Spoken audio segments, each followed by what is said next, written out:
आप द न्यूज़वर्ड्स देख रहे हैं। मैं अरुण कुमार पांडे, नमस्कार। आज बिहार के नियोजित शिक्षकों के संघर्ष को लेकर आपके सामने चर्चा के लिए बैठा हूं। राज्य भर के नियोजित शिक्षक जो बिहार सरकार ने उनके लिए नियमावली बनाई है, विशिष्ट शिक्षक नियमावली, उसमें जो प्रावधान किए गए हैं उसके विरोध में सभी पटना में एकजुट हुए। गर्दनीबाग पूरे दिन धरना पर बैठे थे और शाम को जब सरकार से कोई वार्ता नहीं हो पाई तो धैर्य टूट गया था। लोग बीजेपी कार्यालय पहुंच गए, बड़ी संख्या में, सैकड़ों की संख्या में, और वहां उप मुख्यमंत्री और भाजपा के प्रदेश अध्यक्ष सम्राट चौधरी से मिलना चाहते थे। प्रशासन ने वहां रोक दिया, लाठीचार्ज हुआ, कई शिक्षक घायल हुए, कुछ की गिरफ्तारी भी, हिरासत में भी लिए गए। और अंत में इसी हंगामे के बीच वहां धरना पर बैठे शिक्षकों के बीच सम्राट चौधरी आए और उन्हें भरोसा दिलाया कि आप नियोजित शिक्षकों के हितों की अनदेखी नहीं होगी। और परिस्थिति बदल गई है और वार्ता का भरोसा दिया है। ये कल 15 फरवरी को दोपहर बाद नियोजित शिक्षकों का जो शिक्षक संगठन है, अभी तो 1.5 दर्जन शिक्षक संगठन है नियोजित शिक्षकों के, उसमें कुछ प्रमुख संगठनों के कोई 1 दर्जन लोगों से कल वार्ता होने वाली है। अभी वार्ता का नतीजा तो अपनी जगह है, लेकिन नियोजित शिक्षकों की समस्या क्या है, उनकी लड़ाई का ध्येय और उद्देश्य क्या है, यह समझना आपके लिए जरूरी है। मैं शुरू से कहता रहा हूं कि 2003 से, आपको याद होगा कि बिहार में जब शिक्षकों की कमी थी, इस अधिसंख्य स्कूल में शिक्षक नदारद थे और छात्र तो थे, तो उस समय एक शिक्षा मित्र की बहाली की नियुक्ति हुई है। हम लालू जी के जमाने की बात कर रहे हैं। और 2003 और 2005 में शिक्षा मित्रों की नियुक्ति हुई। उस समय सब मुखिया लोग बहाल करते थे। 1100 महीना में शिक्षक लोग बहाल किए गए थे। वो क्या बहाली हुई थी आपसे छिपा नहीं है। फिर 5 में उसी ढंग की बहाली हुई। और तब 2006 में जब नीतीश की गवर्नमेंट आई तो नियोजित शिक्षकों के लिए उन्होंने एक नियमावली बनाई और सभी जो शिक्षा मित्र थे वो सब नियोजित शिक्षक हो गए। 4000 सबका वेतन हो गया और वो शिक्षक कार्यरत थे। आगे चलकर फिर नियुक्तियां भी हुई, फिर नियमावली में बदलाव होते रहे। हुआ कि भाई बिहार में शिक्षक बहाल करेंगे तो भाई उसके लिए शिक्षक ट्रेंड होना जरूरी है। फिर हुआ कि नहीं, टीईटी पास होना, शिक्षक पात्रता परीक्षा पास होना अनिवार्य होगा, हम शिक्षक उसी को बहाल करेंगे। अब ये नियुक्तियों का सिलसिला जब शुरू हुआ तो लगभग 4 लाख नियोजित शिक्षक बिहार में हो गए। अब जो उनकी सेवा शर्तें थी वो अपनी जगह है। अधिसंख्य शिक्षक जो बहाल हुए थे वो अपने पसंदीदा, कहिए कि ऐच्छिक स्थानों पर थे। कभी शिक्षक ऐसे थे जो कोई घर से दूर, जिला से दूर बहुत थे। खैर ये सब कुछ चल रहा था। अब बिहार में फिर अब शिक्षकों की गुणवत्ता को लेकर, उनकी योग्यता पर सवाल उठने लगे और सरकार की ये सूझ बनी, समझ बनी कि नियोजित शिक्षक में अधिकांश अयोग्य हैं। तो हुआ कि हम बीपीएससी से परीक्षा लेंगे और वो एक फिर नई नियमावली बनाई नीतीश गवर्नमेंट ने और कहा कि वो सभी अब जो बीपीएससी से बहाल होंगे वो अध्यापक कहले जाएंगे। और नियोजित शिक्षक के लिए अभी जो नियमावली बनी उसमें हुआ कि वो लोग विशिष्ट शिक्षक कहलाएंगे। इसमें जो 2-3 बातें हैं बड़े प्रमुख हैं। वो ये कि आप सभी जानते हैं कि बीपीएससी से जो शिक्षक बहाल हुए हैं उसकी ऑफलाइन परीक्षा हुई है और सेवा शर्तें तो वही थी, पात्रता वही थी कि सभी लोग को जो बहाल हुए हैं उसमें प्राइमरी में डीएलएड पास होना, सेकेंडरी में बीएड पास होना, ये सब जो शर्त था। कुछ सुप्रीम कोर्ट का भी जो फैसला आया उससे भी जो बीएड के किए हुए थे उनको प्राइमरी में नियुक्ति से वो लोग वंचित कर दिए गए। ये एक अलग समस्या है। लेकिन नियोजित शिक्षक के बारे में जो बात करते हैं, अब ये अभी जो परीक्षा हुई बीपीएससी में उसमें लगभग 25,000 नियोजित शिक्षक भी परीक्षा दिए, पास हो गए हैं। और वो सब लोग पास होने के बाद जो अभी नई नियमावली में है उसमें है कि जो बीपीएससी से भी बहाल हुए हैं उनको 3 स्थान की पोस्टिंग 3 जिला की पोस्टिंग देनी थी। अब मेरिट के आधार पर उनकी पोस्टिंग हुई। अधिकांश ग्रामीण क्षेत्रों में उन सबको पदस्थापन हुआ है। तो फिलहाल प्राइमरी में खास करके 1 to 8 तक में तो जो स्कूल्स हैं उसमें शिक्षकों के पद ऑलमोस्ट कहिए कि भर गए हैं। अब हाई स्कूल में अभी शिक्षकों की, इंटर स्कूल में अभी भी कमी है। फिर अभी तीसरे चरण और चौथे चरण में बीपीएससी नियुक्ति करने जा रहा है, ये तो एक अलग बात है। लेकिन अब नियोजित शिक्षकों के संबंध में जो अभी विशेष शिक्षा नियमावली बनी है उसमें तो एक अनिवार्य कर दिया कि सबों को परीक्षा देनी होगी। यदि राज्यकर्मी बनना है तो आपको सक्षमता परीक्षा देनी होगी और वो परीक्षा लेगा स्कूल एग्जामिनेशन बोर्ड, और उन सारे शिक्षकों को 3 बार अवसर मिलेगा। और उस नियमावली में भी उल्लेख किया गया कि यदि पास नहीं करेंगे 3 बार में तो उनको नौकरी से हाथ धोना पड़ेगा। अब यही शिक्षकों का विरोध है। एक तो है कि वो चाहते हैं कि बिना कोई परीक्षा लिए वो कोई 2003 से 13, 14, 15 साल से काम कर रहे हैं, उसमें तो बड़ी संख्या में शिक्षक साल, 2 साल, 3 साल में रिटायर हो जाएंगे। अब ऐसे शिक्षकों को फिर परीक्षा लेने की बात हो रही है, ये कहाँ तक न्याय उचित है। एक तो ये उनकी मांग है कि आप बिना शर्त परीक्षा बिना लिए हमें नियोजित शिक्षक की जगह राजकर्मी का दर्जा दीजिए और विशेष शिक्षक का जो नाम दिया है वो रखिए। तो एक तो विरोध है उनका ये कि आप बिना परीक्षा, बिना शर्त आप हमें राजकर्मी का दर्जा दीजिए। अब उस नियमावली में एक और बात जो सचमुच में ये हैरानी भरी बात है कि अब जो शिक्षक अब रिटायर होंगे 14, 15, 16 साल के साथ, साल 2 साल में, वो जब पास कर जाएंगे ये परीक्षा तो उनका जिस स्कूल में काम कर रहे हैं वहां वो नहीं रहेंगे, उनको दूसरे स्कूल में जाना है। तो 3 स्थान की पोस्टिंग का वो अपना विकल्प देंगे और मेरिट के आधार पर पोस्टिंग होगी। मतलब कि जो शिक्षक नियोजित आज जिस स्कूल में काम कर रहे हैं, तो अब वो घर की नौकरी जिसको आप कहते हैं, जहाँ की बहुत नजदीक में काम कर रहे थे, उन सबको अब दूर जाना होगा। तो सरकारी सेवा में तो है कि जब रिटायरमेंट को होता है तो उसके घर के पास पोस्टिंग की जाती है उसके अनुरोध पर कर्मचारी के। अब राजकर्मी को तो ये सुविधा मिलती है, और शिक्षक जो नियोजित हैं उनको यदि वो ये परीक्षा पास कर जाएंगे तो सबको जो स्कूल में काम कर रहे हैं उनको स्कूल वो छोड़ के बाहर जाना होगा। एक तो ये उनका बड़ा विरोध है। जो अभी प्रावधान है उसके लेकर मैं बात कर रहा हूँ। वो तो चाहते हैं कि बिना परीक्षा लिए, बिना शर्त उनको आप सभी को राजकर्मी का दर्जा दीजिए, परीक्षा नहीं लेनी है सबको। और फिर अब इसमें एक और है कि अभी तो देखिए कि 1 लाख से अधिक, 1.25 लाख अभी जो आंकड़ा आया है, अब वो सही है या सही ही होगा कि 1.25 लाख नियोजित शिक्षकों ने अभी जो सक्षमता परीक्षा होने जा रही है उसके लिए लोगों ने फॉर्म भरा है, ऑनलाइन फॉर्म भरा गया है, उनकी परीक्षा भी ऑनलाइन होगी। अब इसमें अधिसंख्य शिक्षक जो पुराने हैं, जो 3 से शिक्षा मित्र के रूप में बहाल हुए, 5 में बहाल हुए, या पुराने शिक्षक है, वो सबको ऑनलाइन परीक्षा की जो बात हो रही है उनके लिए बहुत असहज स्थिति। यही कारण है कि जो 3.5 लाख अभी नियोजित शिक्षक हैं उसमें जो आंकड़ा आया है उसमें लगभग 1.25 लाख शिक्षक के आवेदन दिए हैं, और उसमें 1 लाख से अधिक शिक्षकों का आवेदन स्वीकृत हुआ है। अभी जो अद्यतन आंकड़ा है तो ये भी उचित नहीं दिखता है। फिर अब जो सुविधा दी गई है इन शिक्षकों को, अभी जो नियोजित शिक्षक कार्यरत हैं और अभी बीपीएससी से जो शिक्षक कार्यरत हैं, तो बड़ी संख्या में नियोजित शिक्षकों को अधिक वेतन मिल रहा है।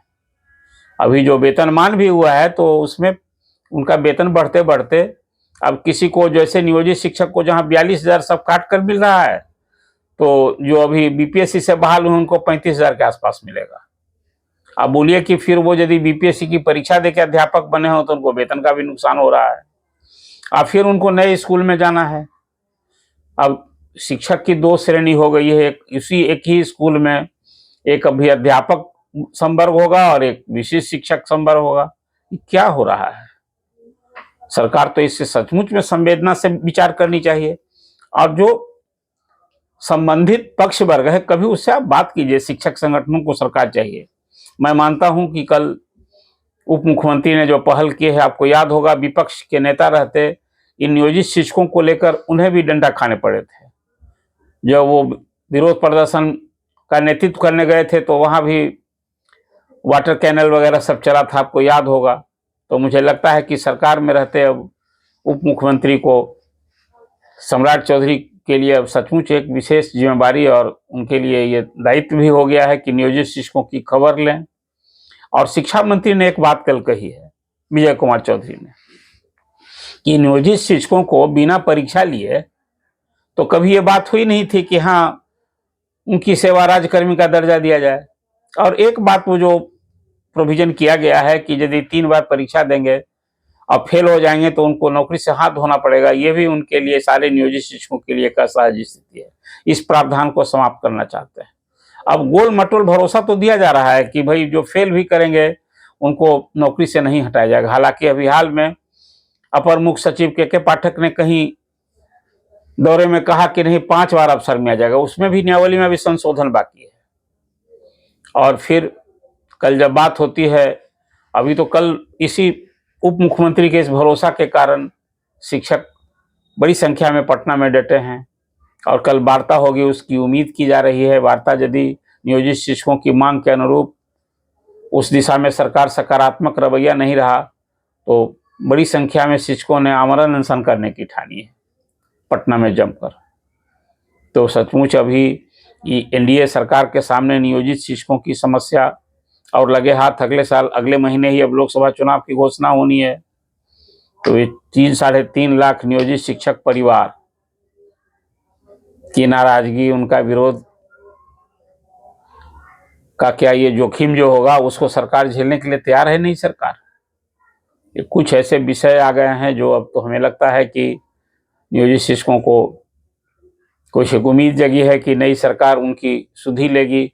अभी तक ये पूरा आंदोलन तो जो वामपंथी दल के नेता हैं वही संभाल रहे थे। मैं कई बार कह चुका हूं कि वामपंथी दल के नेता जो इस आंदोलन का नेतृत्व करते रहे हैं उनके सामने भी एक विचित्र स्थिति हो गई कि जिस सरकार का वो समर्थन दे रहे थे वो सरकार से सचमुच कुछ नहीं करवा पाए। नियोजित शिक्षकों के लिए नई नियमावली और उसमें राज्यकर्मी का दर्जा देने की बात तो हुआ कैबिनेट से, लेकिन शर्तें लगा दी गई कि उन्हें भी परीक्षा देनी होगी, बिना परीक्षा दिए राज्यकर्मी का दर्जा नहीं मिलेगा। तो कहाँ उनकी मांग पूरी हुई। तो वाम दल के का जो नेतृत्व है तो फेल हो गया। अब ये देखना है कि विपक्ष में रहते सम्राट चौधरी ने जो नियोजित शिक्षकों के हितों की रक्षा के लिए जो उनकी आवाज़ बुलंद की थी और उन्हें एक सकारात्मक कहीं ना कहीं नतीजा पर लाने का जो भरोसा दिलाया था, अब ये सरकार के सामने, नई सरकार के सामने जिसमें भाजपा शामिल है, उसके सामने सचमुच एक बड़ी चुनौती है। और नियोजित शिक्षकों को ये उम्मीद जगी है कि उनकी जो मांग है सरकार विचार करेगी, बिना शर्त, बिना कोई परीक्षा लिए उन्हें राज्यकर्मी का दर्जा दिया जाएगा। और फिर जो जहां नियोजित शिक्षक हैं यदि उनको सक्षमता परीक्षा अनिवार्य ही किया जाता है, 5 बार अवसर देने की बात हुई है, तो जो परीक्षा नहीं देते हैं उनको नौकरी से नहीं हटाया जाए और ऐसे शिक्षक उसी रूप में रिटायर करेंगे जो कुछ उन्हें मिल रहा है। तो कहीं ना कहीं सेवा का प्रोटेक्शन भी उन्हें चाहिए। हालांकि मूल मांग तो यही है कि बिना शर्त उनको नियोजित शिक्षक, सभी शिक्षकों को सरकारी कर्मी का दर्जा दिया जाए और जो जैसे बीपीएससी के उत्तीर्ण अध्यापकों को जिस तरह से सारी सुविधाएं मिल रही हैं वो सुविधाएं दी जाए। अब ये देखना होगा कि कल वार्ता का क्या नतीजा होता है। अभी तक जो अद्यतन नियोजित शिक्षकों की समस्या है, उनकी मांग है, उस संबंध में आपके सामने मैंने वस्तुस्थिति रखी है।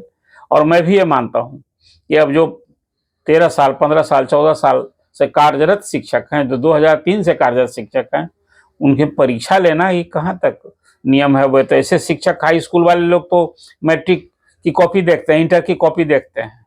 अब उनसे आप कहते हैं आप परीक्षा लेंगे, परीक्षा में भी क्या लेवल होगा। कहा तो गया, मुख्यमंत्री ने कहा था कि मामूली परीक्षा हुई थी।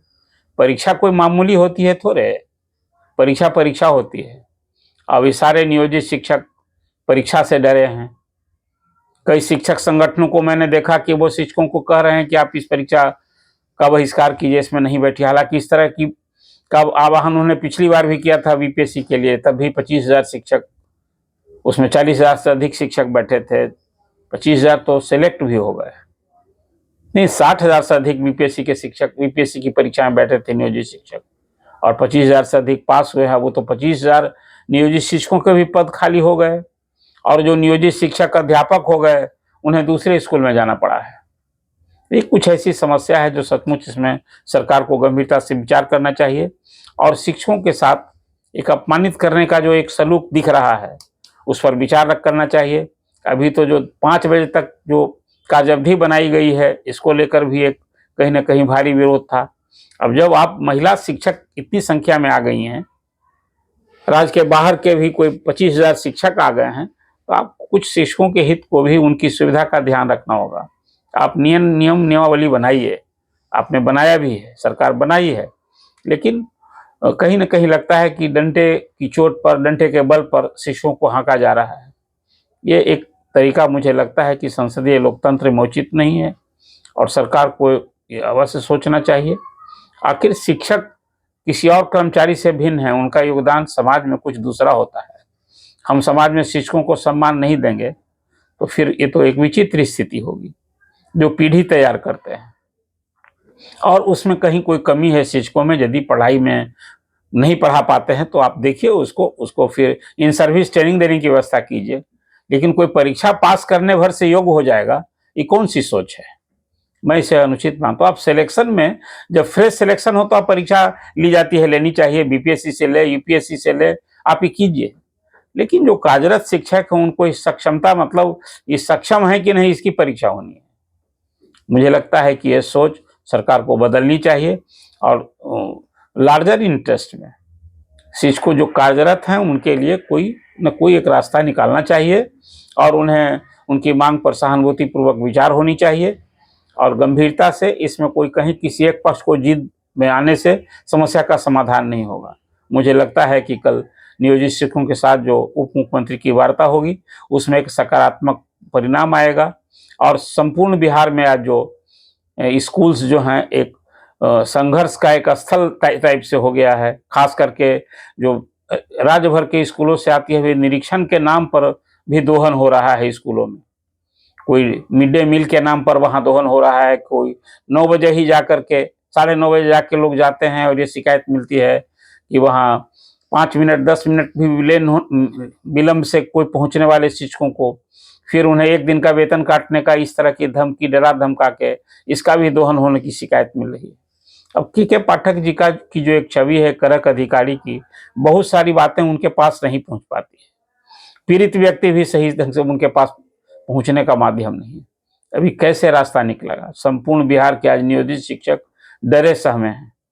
तो के पाठक एक मिशन मोड में शिक्षा में सुधार के लिए कदम उठा रहे हैं, इसकी तो सबों ने सराहना की है। उसका परिणाम भी बड़ा सकारात्मक मिला है कि अब स्कूल में शिक्षक समय से जा रहे हैं और छात्रों की उपस्थिति भी बढ़ी है। लेकिन जो कमी है, जहीं कमजोरी है, उसको तो देखना सरकार का काम है। मुझे लगता है कि एक अधिकारी के बूते और एक अधिकारी के भरोसे पूरी व्यवस्था को छोड़ देना कहाँ तक न्याय है? आखिर पॉलिटिकल एग्जीक्यूटिव क्या कर रहा है विभाग में? अब मुझे लगता है कि राजद के मंत्री चंद्रशेखर को लेकर जो कुछ एक रवैया रहा,